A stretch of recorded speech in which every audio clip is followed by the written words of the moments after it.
हाय, good morning friends. आज मी माझा next vlog बनवत आहे. सकाळचे साधारण 10 वाजलेत आणि मी माझ्या कामाला सुरुवात करते.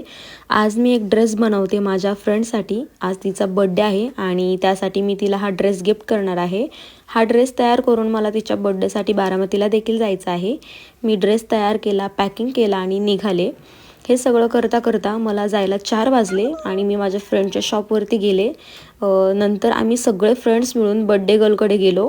ती ऑफिसमध्येच होती, त्यामुळे आम्ही डायरेक्ट तिच्या ऑफिस साईडलाच गेलो तिला घ्यायला. त्यानंतर तिच्या घरी जाऊन सगळ्यांनी आवरलं, ड्रेसअप केलं आणि एका छान हॉटेलला गेलो सेलिब्रेशनसाठी.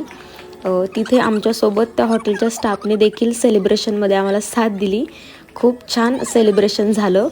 केक कटिंग झालं आणि सगळ्यांनी खूप एन्जॉय केलं. रात्री खूप लेट झाल्यामुळे मी घरी आलीच नाही. मी माझ्या फ्रेंडच्या घरीच राहिले बारामतीमध्ये. सगळे एकत्र असल्यामुळे आम्ही रात्री खूप गप्पा मारल्या आणि त्यामुळे झोपायला खूप लेट झालं. सकाळी उठायला देखील उशीर झाला. सकाळी उठल्यावर नाश्ता वगैरे झाला आणि पोरींनी डायरेक्ट स्वयंपाकाला सुरुवात केली. मी आज त्यांची गेस्ट असल्यामुळे त्यांनी माझ्यासाठी स्पेशल भोपळ्याची भाजी बनवली होती. गप्पा मारत थोडासा टाईमपास करत आम्ही आपला स्वयंपाक आवरला, जेवण केलं आणि सगळे आपल्या आपल्या कामाला गेले आणि मी देखील माझ्या घरी यायला निघाले.